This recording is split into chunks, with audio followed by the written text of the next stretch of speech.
اعوذ باللہ من الشیطان الرجیم بسم اللہ الرحمن الرحیم یا ایہا الذین آمنوا اذا قمتم الی الصلاة فاغسلوا وجوہکم وایدیکم الی المرافق وامسحوا برؤوسکم وَأَرْجُلَكُمْ إِلَى الْكَعْبَيْنِ وَإِن كُنتُمْ جُنُبًا فَاطَّهَّرُوا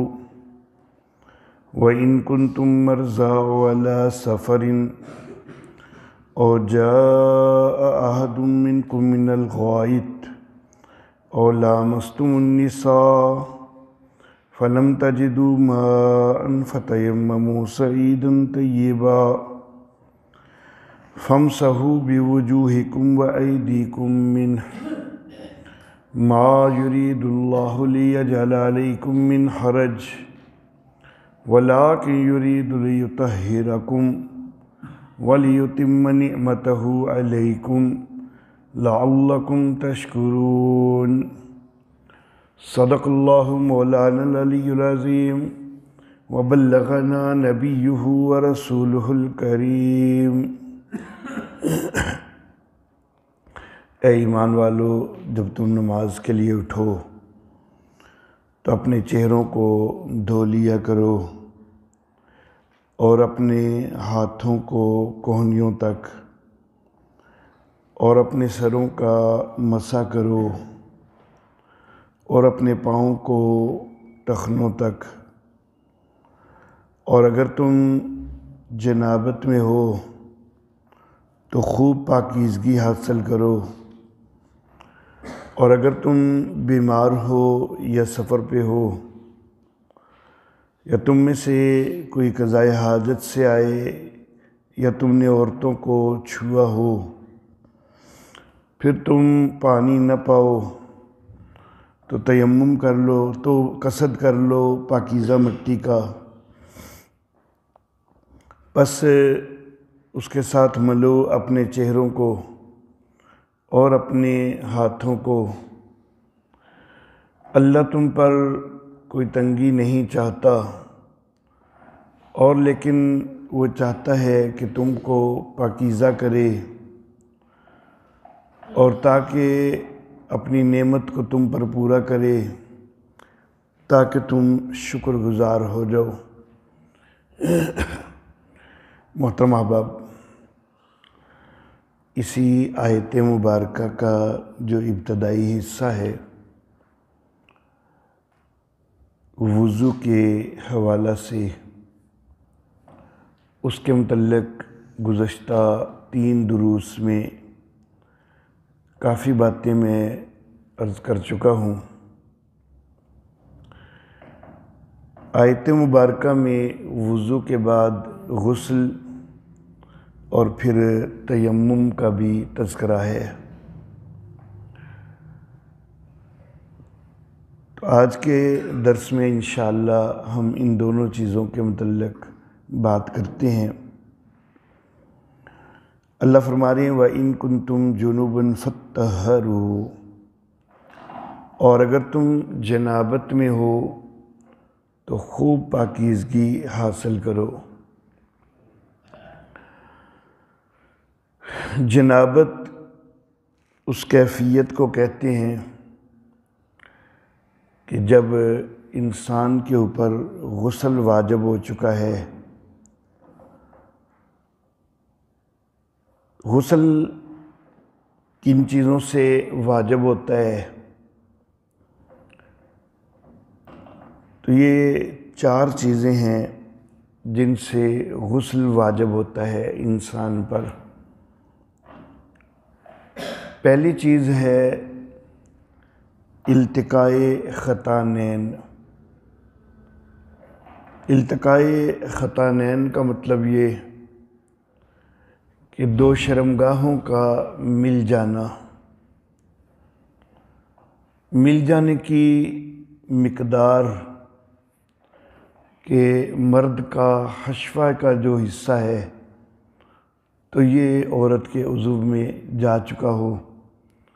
تو یہ مقدار جو ہے یہ غسل کو واجب کر دیتی ہے، خواہ اس کے ساتھ انزال ہوا ہے یا نہیں ہوا۔ یہ لازم نہیں کہ انزال ہو، منی نکلے تو تبھی غسل ہونا ہے، یہ لازم نہیں ہے۔ جب دو شرمگاہیں آپس میں مل گئیں ازدواجی تعلق قائم ہوتے ہوئے تو غسل جو ہے بہرحال واجب ہو جائے گا۔ دوسری چیز ہے منی کا نکلنا، خواہ وہ ازدواجی تعلق کے ساتھ نکلی ہے یا کسی بھی اور طرح سے نکلی ہے، خواہ وہ سوئے ہوئے نکلی ہے یا بیداری کے عالم میں نکلی ہے، خواب میں نکلی ہے یا بیداری میں، بہر صورت منی کا اخراج ہو جائے، انزال ہو جائے تو اس سے غسل واجب ہو جاتا ہے۔ یہ دو چیزیں جو ہیں التقاء ختانین اور انزال، یہ مردوں کے لیے بھی ہیں عورتوں کے لیے بھی ہیں۔ عورتوں کا جو انزال ہوتا ہے اس سے اگرچہ پانی باہر تو نہیں آتا، بعض اوقات کچھ تھوڑی بہت نمی آ بھی جاتی ہے، لیکن عورت کے جسم کے اندر ہی ایک جگہ سے دوسری جگہ کی طرف منتقل ہوتا ہے اور عورت کو اس کا اچھی طرح احساس ہو جاتا ہے، تو بہرحال انزال ہو جائے یا التقاء ختانین تو غسل واجب ہو جائے گا۔ مردوں کے لیے بھی یہ مسئلہ ہو گیا، عورتوں کے لیے بھی یہ مسئلہ ہو گیا۔ باقی دو چیزیں جو ہیں وہ عورتوں کے ساتھ خاص ہیں۔ جس وقت کوئی عورت حیض سے فارغ ہوتی ہے تو غسل واجب ہو جاتا ہے۔ بچے کی ہر ماہ کی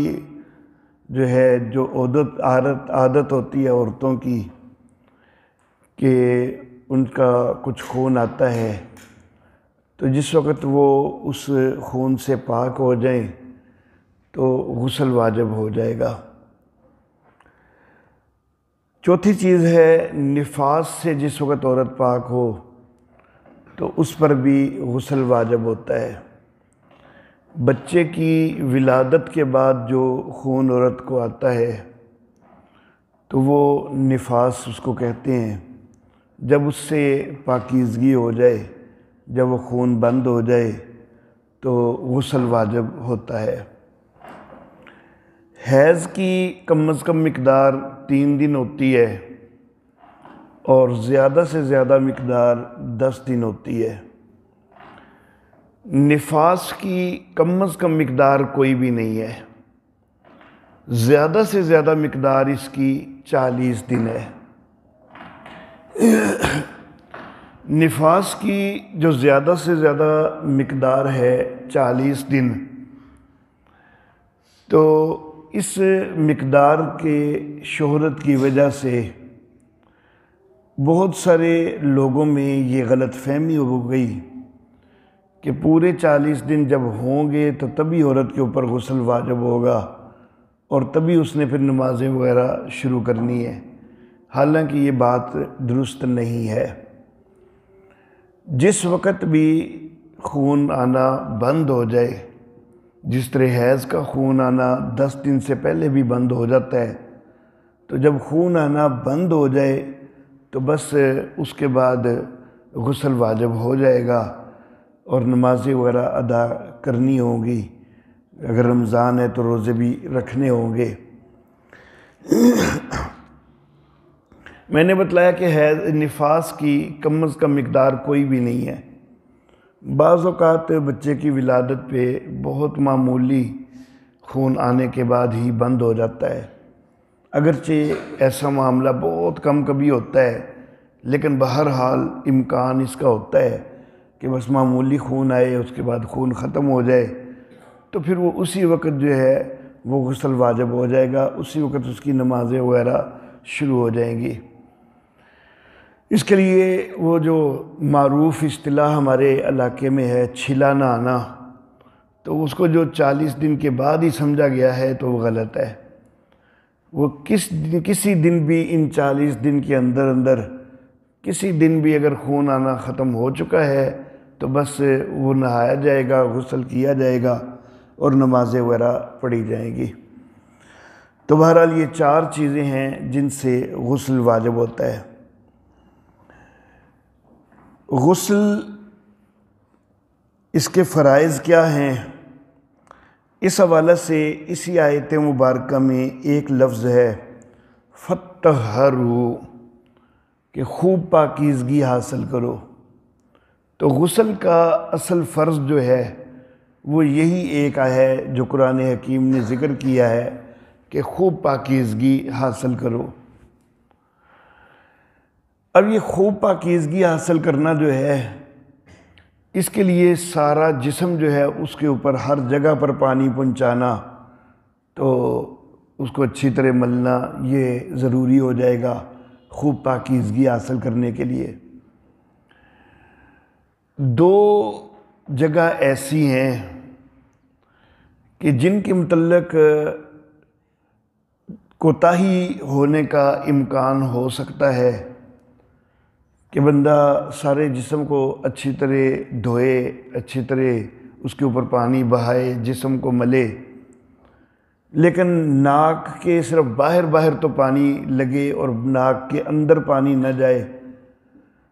تو اس کا امکان ہوتا ہے کہ یہ کوتاہی ہو جائے۔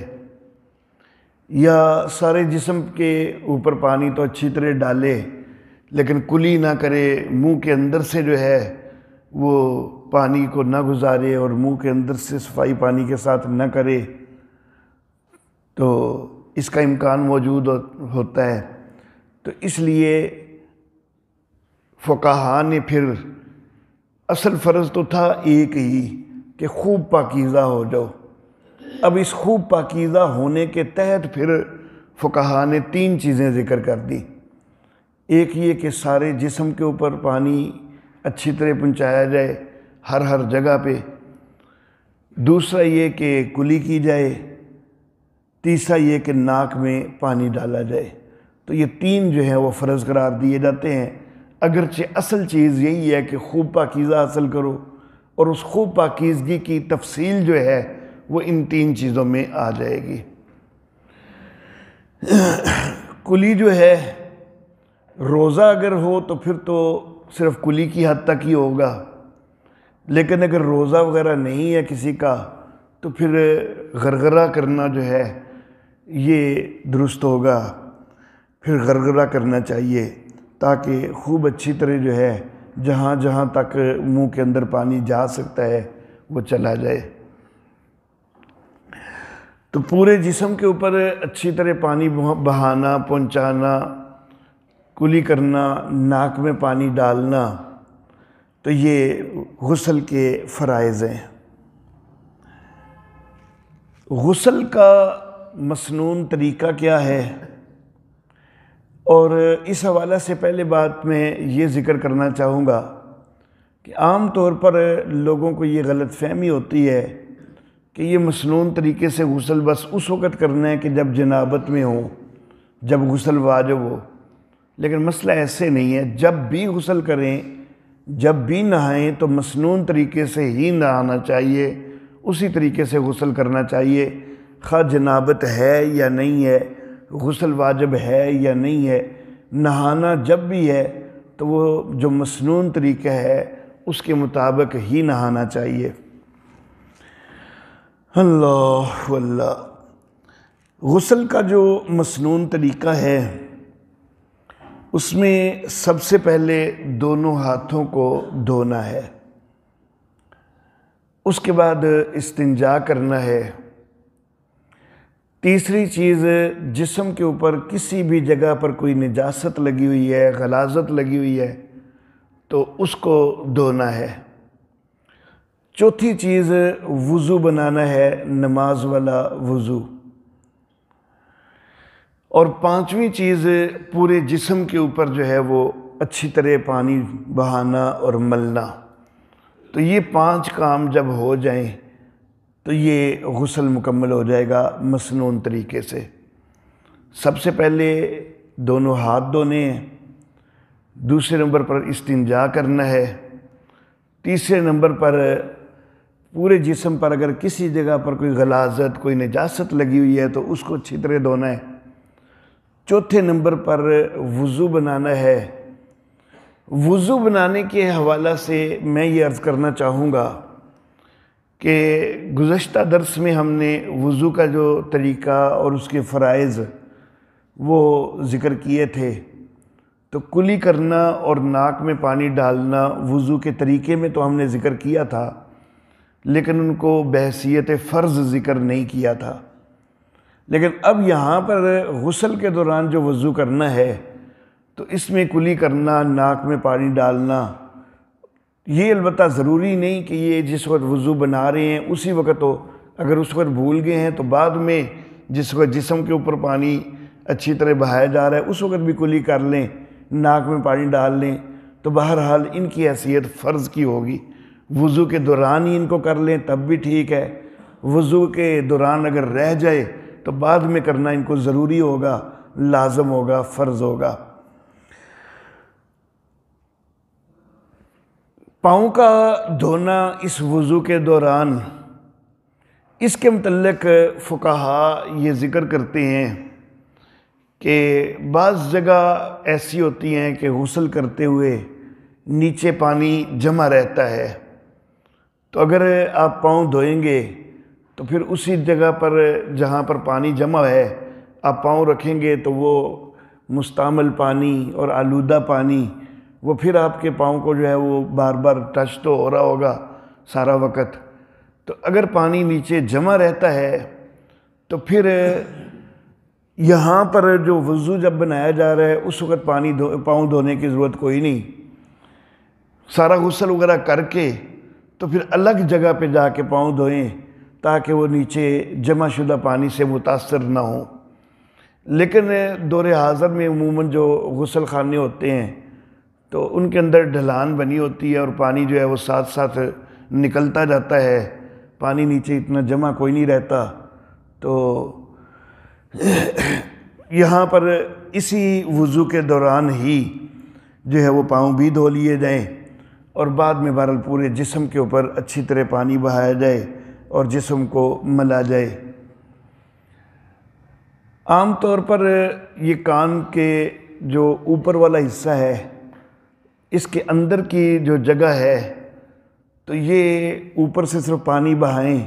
تو یہ اندر تھوڑی سی جگہ ایسی ہے کہ جس پر پانی نہیں پہنچتا، تو اس کا بھی ذرا خیال کرنا چاہیے، وہاں پر پانی پہنچانا چاہیے۔ ناف کے اندر پانی پہنچنا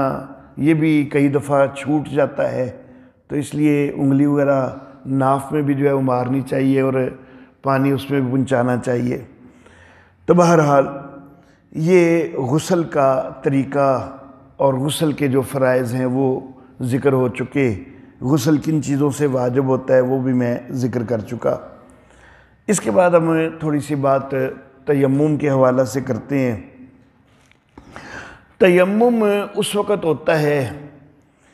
کہ اللہ رب العزت فرماتے ہیں وَإِن كُنتُم مَرْضَىٰ أَوْ عَلَىٰ سَفَرٍ، جب تم بیمار ہو یا سفر میں ہو، او جاء احد منکم من الغائط او لامستم النساء، یہاں پر جو پہلا او ہے نا، او جا سے پہلے امام رازی رحمہ اللہ تفسیر کبیر کے اندر انہوں نے لکھا کہ یہ او بمعنی واو ہے کہ وَجَاءَ أَحَدٌ مِّنكُم مِّنَ الْغَائِطِ، کہ تم بیمار ہو یا سفر میں ہو، اور پھر ساتھ یہ معاملہ ہے کہ تم قضاء حاجت سے فارغ ہوئے ہو یا تم نے جو ہے عورتوں کو چھوا ہے۔ تو یہاں او جا کے اندر جو او ہے تو یہ واو کے معنی میں ہے۔ بعض مفسرین نے یہاں پر کچھ اور توجیحات کی ہیں کہ مثلا اس سے پہلے وَجَاءَ أَحَدٌ مِّنكُم مِّنَ الْبَوْلِ، ان الفاظ کو بعض نے محذوف قرار دیا ہے، یا اسی طرح اور تفسیریں بھی کی گئی ہیں، لیکن بہترین بات جو ہے وہ یہی ہے، امام رازی رحمہ اللہ نے جو تفسیر کبیر کے اندر لکھی ہے کہ وجہ کے معنی میں ہے، اور جو ہے یہ کبھی کبھی یہ جو حروف اب یہ جار ہوتے ہیں، حروف جار، یہ بعض اوقات ایک دوسرے کے معنی میں آ جاتے ہیں، تو او جو ہے یہ واو کے معنی میں بعض اوقات آ جاتا ہے، اور یہاں پر یہ واو کے معنی میں ہے۔ تو بات یہ ہو گئی کہ دو چیزیں ہیں،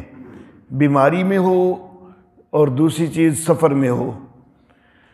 پانی کا استعمال کرو گے تو بیماری بڑھ جائے گی، یا سفر کے اندر پانی میسر نہیں ہو رہا، تو ان صورتوں میں اب معاملہ یہ ہوا کہ جا احد منکم من الغائط، قضائے حاجت سے کوئی فارغ ہو کے آیا ہے، بیمار ہے، پانی استعمال نہیں کر سکتا، یا سفر میں ہے، پانی اس کو میسر نہیں آ رہا، تو اللہ فرماتے ہیں کہ وہ جو ہے پاکیزہ مٹی کا ارادہ کر لے، یعنی تیمم کر لے۔ یا پھر او لامستم النساء، یا تم نے عورتوں کو چھوا ہو، مراد یہ ہے کہ ازدواجی تعلق قائم کیا ہو، مباشرت کی ہو۔ اب مباشرت کی ہے، غسل کرنا ہے، کیونکہ مباشرت سے غسل واجب ہو جاتا ہے، غسل کرنا ہے لیکن بیمار ہے، غسل کرے گا بیماری بڑھنے کا خدشہ ہے، کوئی عضو تلف ہونے کا خدشہ ہے، تو پھر غسل نہ کرے بلکہ تیمم کر لے۔ یا سفر میں ہے اور اتنا پانی میسر نہیں ہے کہ جس سے غسل ہو سکے، تو پھر بھی تیمم کر لے۔ تو تیمم جو ہے یہ پانی میسر نہ ہونے کی صورت میں، وضو کی حاجت ہو تو تب بھی غسل تیمم کیا جا سکتا ہے، اور پانی میسر نہ ہونے کی حالت میں یا پانی کے استعمال پر قادر نہ ہونے کی حالت میں اگر غسل کی ضرورت ہے تو اس کی جگہ پر بھی تیمم کیا جا سکتا ہے۔ غالباً حضرت جابر بن عبداللہ رضی اللہ تعالیٰ عنہ سے روایت ہے کہ ایک صحابی تو بیمار تھے، ان کی طبیعت ٹھیک نہیں تھی، تو جنابت کی حالت میں آ گئے، تو انہوں نے دیگر صحابہ کرام سے پوچھا کہ میں کیا کروں، کیا تیمم کر سکتا ہوں؟ لیکن صحابہ کرام کو غلطی لگ گئی، انہوں نے کہہ دیا کہ نہیں، کوئی گنجائش نہیں ہے تیمم کی، تو نہاؤ۔ تو وہ نہائے، غسل کیا، لیکن پھر وہ سردی کو برداشت نہ کر سکے، وفات ہو گئی۔ نبی اکرم صلی اللہ علیہ وآلہ وسلم کو اس واقعہ کی اطلاع ملی تو آپ سخت ناراض ہوئے۔ تو بہرحال غسل کی بھی ضرورت ہو تب بھی تیمم کیا جا سکتا ہے، یہ نہیں ہے کہ پھر ضرور جو ہے وہ غسل ہی کرنا ہے، کیونکہ اللہ رب العزت نے گنجائش دی ہے، اور وضو والا تیمم اور غسل والا تیمم جو ہے اس کی کیفیت ایک جیسی ہے۔ حضرت سیدنا عمار ابن یاسر رضی اللہ تعالیٰ عنہما جنابت کی حالت میں آگے نا، تو وضو کے اندر جو تیمم ہوتا ہے تو اس کے اندر یہ ہوتا ہے کہ چہرے اور ہاتھ جو ہیں کونیوں تک، ان کے اوپر جو ہے وہ مٹی ملنی ہوتی ہے، مٹی کے ساتھ ہاتھ لگا کے تو چہرے اور ہاتھوں کو ملنا ہوتا ہے۔ تو حضرت عمار ابن یاسر رضی اللہ تعالیٰ عنہما ان کو ضرورت پیش آ گئی غسل کی، جنابت ہو گئی، اب پانی کے استعمال پر قادر نہیں تھے، تو انہوں نے سوچا کہ اگر وضو نہیں ہے تو پھر تو یہ دو اعضاء جو ہیں بس ان کا مسح کر لینا مٹی کے ساتھ وہ کافی ہے، لیکن مجھے تو غسل کی ضرورت ہے، تو میرے تو پورے جسم کے اوپر جو ہے وہ مٹی لگی ہوگی تو تبھی کام چلے گا۔ تو وہ زمین کے اوپر جو ہے وہ لوٹ پوٹ ہونے لگ گئے۔ بعد میں نبی اکرم صلی اللہ علیہ وآلہ وسلم کو آ کے بتلایا کہ مجھے غسل کی ضرورت تھی تو میں نے تو اس طرح تیمم کیا ہے، تو نبی اکرم صلی اللہ علیہ وسلم نے کہا کہ نہیں، یہ کوئی ضروری نہیں تھا، وہی جو وضو والا ہی تیمم ہے کہ ایک دفعہ ہاتھ جو ہے وہ مٹی کے اوپر لگائیں، ماریں، اور پھر اگر بہت زیادہ گرد وغیرہ لگ گئی ہے تو اس کو پھونک مار کے صاف بھی کر سکتے ہیں، کیونکہ چہرے کو مٹی ملنا مقصود نہیں ہے، صرف ایک جو ہے شرط پوری کرنا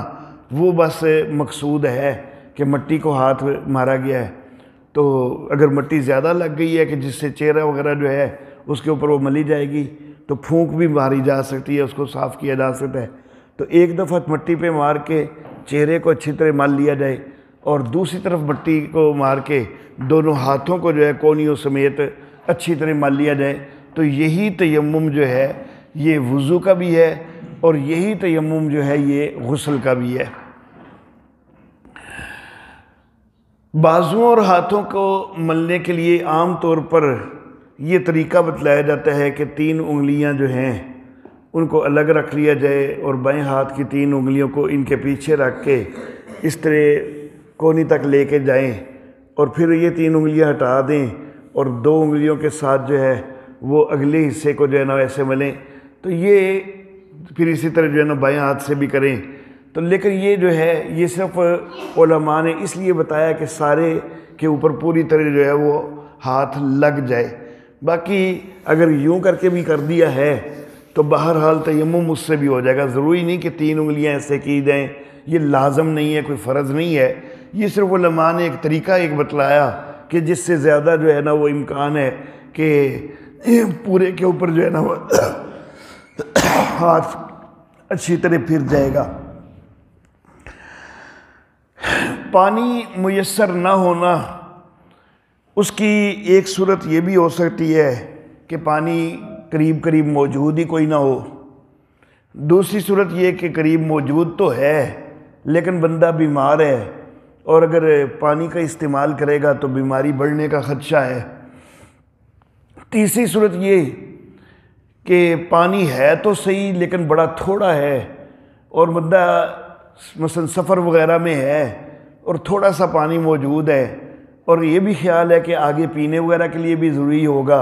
اور آگے ملنے کی توقع بھی کوئی نہیں، تو پھر اس سے اگر میں وضو بنا لوں گا یا غسل کر لوں گا تو پینے کے لیے کوئی نہیں رہے گا، تو ایسی صورت میں کہ بعد میں پھر پیاس سے مروں گا، تو ایسی صورت میں بھی جو ہے وہ تیمم کی طرف جایا جا سکتا ہے۔ پانی قریب موجود ہے، مقدار بھی اس کی بڑی زیادہ ہے، لیکن وہ آپ کی اپنی ملکیت میں نہیں، وہ کسی دوسرے کی ملکیت میں ہے، تو پھر آپ اس سے مانگیں، لیکن اگر وہ نہ دے، اول تو اس کو دینا چاہیے، جب اس کے پاس وافر پانی موجود ہے تو اخلاقاً اس کو دینا چاہیے، لیکن اگر وہ نہیں دیتا اور آپ کے پاس اور کوئی پانی میسر نہیں ہے تو پھر یہاں پر بھی تیمم کی طرف جو ہے وہ جایا جا سکتا ہے۔ تو بہرحال وضو کے لیے بھی اگر پانی میسر نہیں تو تیمم کی طرف جا سکتے ہیں، اور غسل کے لیے بھی جو ہے پانی میسر نہیں تو تیمم کی طرف جا سکتے ہیں۔ تیمم جو ہے اس کے فرائض کیا ہیں؟ اللہ فرماتے ہیں کہ فَلَمْ تَجِدُوا مَاءً فَتَيَمَّمُوا صَعِيدًا طَيِّبًا، اگر تم پانی نہ پاؤ تو پاکیزہ مٹی کا قصد کرو، فَامْسَحُوا بِوُجُوهِكُمْ، اس کے ساتھ ملو اپنے چہروں کو، وَأَيْدِيكُمْ مِنْهُ، اور اپنے ہاتھوں کو بھی اس سے ملو۔ تو 3 چیزیں یہاں پر جو ہیں وہ آیت مبارکہ میں آئی ہیں۔ سورہ نساء کی آیت نمبر 43 صفحہ نمبر 78، یہاں پر بھی یہ لفظ آئے ہیں کہ وَإِن كُنتُم مَرْضَىٰ أَوْ عَلَىٰ سَفَرٍ أَوْ جَاءَ أَحَدٌ مِّنكُم مِّنَ الْغَائِطِ أَوْ لَامَسْتُمُ النِّسَاءَ فَلَمْ تَجِدُوا مَاءً فَتَيَمَّمُوا صَعِيدًا طَيِّبًا فَامْسَحُوا بِوُجُوهِكُمْ وَأَيْدِيكُمْ۔ تو یہاں پر بھی یہ لفظ آئے ہیں، یہاں پر بھی انہی 3 چیزوں کا تذکرہ ہوا ہے، ایک یہ کہ پاکیزہ مٹی کا قصد کرنا، دوسرا اس مٹی کے ساتھ چہروں کو ملنا،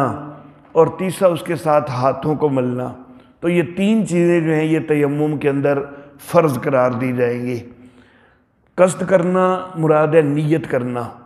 وضو جو ہے اس کے حوالہ سے میں نے ذکر کیا تھا کہ نیت نہ بھی کی جائے اور وہ 4 اعضاء دھل جائیں، 3 اعضاء دھل جائیں، ایک کا مسح ہو جائے، نیت باقاعدہ وضو کی نہیں بھی نا، تو پھر بھی جو ہے نا وہ وضو کے ساتھ اس کے ساتھ نماز درست ہو جاتی ہے۔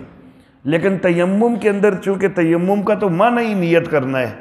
تیمم کا معنی ہی قصد کرنا ہے، ارادہ کرنا ہے، تو اس کے اندر نیت جو ہے وہ شرط ہوگی، کیونکہ تیممو کا لفظ خود قرآن حکیم میں موجود ہے کہ قصد کرو پاکیزہ مٹی کا۔ مٹی جو ہے اس سے مراد صرف مٹی ہی نہیں ہے، کیونکہ دیکھیں تیمم جو ہے اس کی سفر کے اندر بھی حاجت پیش آتی ہے، اور سفر کئی دفعہ ریگستان کا بھی تو ہو سکتا ہے، اب وہاں پر مٹی کہاں سے ملے گی؟ سفر کئی دفعہ پہاڑی علاقے کا بھی ہو سکتا ہے، وہاں پر پتھر ہی پتھر ہیں، مٹی نہیں ملتی ہے۔ تو مقصود یہ ہے کہ زمین کی سطح کی کوئی بھی چیز ہے تو اس کے اوپر جو ہے وہ تیمم ہو سکتا ہے، خواہ وہ مٹی ہے، خواہ وہ ریت ہے، خواہ وہ پتھر ہے، چونا ہے، گچ ہے، کسی کے اوپر بھی جو ہے وہ تیمم ہو سکتا ہے۔ حتیٰ کہ اگر پتھر جو ہے وہ بالکل صاف ستھرا ہے، اس کے اوپر کوئی گرد بھی نہیں نہ لگی ہوئی اور وہ میسر ہے، تو اس کے اوپر بھی بس اس طرح ہاتھ مار کے تو چہرہ اور بازو مل لیے ہیں نا، ایک دفعہ ہاتھ مار کے چہرہ اور دوسری دفعہ ہاتھ مار کے بازو مل لیے ہیں، تو اس سے بھی تیمم ہو جائے گا۔ یہ لازم کوئی نہیں ہے کہ مٹی لگی ہو تو تبھی جو ہے وہ تیمم کرنا ہے، تو پتھر بالکل چٹیل بھی مل جائے، صاف شفاف بھی مل جائے اور اس سے تیمم کرنا ہو تو وہ بھی درست ہو جائے گا۔ ما یرید اللہ لیجعل علیکم من حرج، اللہ نہیں چاہتا کہ تمہارے لیے کوئی تنگی پیدا کرے، ولیکن یرید لیطہرکم، اور لیکن اللہ تو تمہاری پاکیزگی چاہتا ہے، تم کو پاک کرنا چاہتا ہے، تو پاک کرنے کے لیے اللہ نے دقت والا معاملہ کوئی نہیں رکھا کہ ضرور جو ہے وہ پانی ہی استعمال کرنا ہے، جیسے مرضی ڈھونڈو، جہاں سے مرضی تلاش کرو، بیمار بھی ہو تو تب بھی پانی ڈھونڈو، پانی ہی استعمال کرو، ایسا نہیں ہے۔ اللہ تمہارے اوپر کوئی تنگی نہیں چاہتے،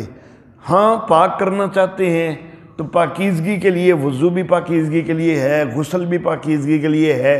اور پانی کے استعمال پر اگر آپ قادر نہیں تو تیمم بھی پاکیزگی کے لیے ہے۔ وَلِيُتِمَّ نِعْمَتَهُ عَلَيْكُمْ، اور تاکہ اللہ اپنی نعمت کو تمہارے اوپر پورا کریں، لَعَلَّكُمْ تَشْكُرُونَ، تاکہ تم شکر گزار ہو جاؤ۔ شکر گزاری جو ہوتی ہے تو اس کا سب سے اعلیٰ تقاضا جو ہے وہ اللہ کی بندگی ہے، تو وضو، تیمم، غسل، تو یہ بھی عام طور پر جو ہے اس وقت کیا جائے گا کہ جب نفسی حاجت ہوگی، بندگی کرنی جو ہے وہ کرنی ہوگی تو اسی وقت ہوگا یہ۔ تو اللہ رب العزت نے ساتھ اس کا بھی ذکر کیا کہ تم اپنے اللہ کے شکر گزار بندے بنو، یہ نہ ہو کہ تمہیں جو ہے وہ طہارت کے لیے تمہیں سامان میسر نہیں ہو رہا تو تم جو ہے وہ بندگی سے، عبادت سے کنارہ کشی اختیار کر لو، ایسا نہیں ہونا چاہیے۔ اگر پانی میسر نہیں تو مٹی بھی میسر ہے یا پتھر میسر ہے، کچھ بھی میسر ہے تو تم طہارت حاصل کر سکتے ہو۔ اللہ کے شکر گزار بہرحال بننا ہے، اللہ کی بندگی سے اعراض نہیں کرنا۔ وآخر دعوانا ان الحمد للہ رب العالمین۔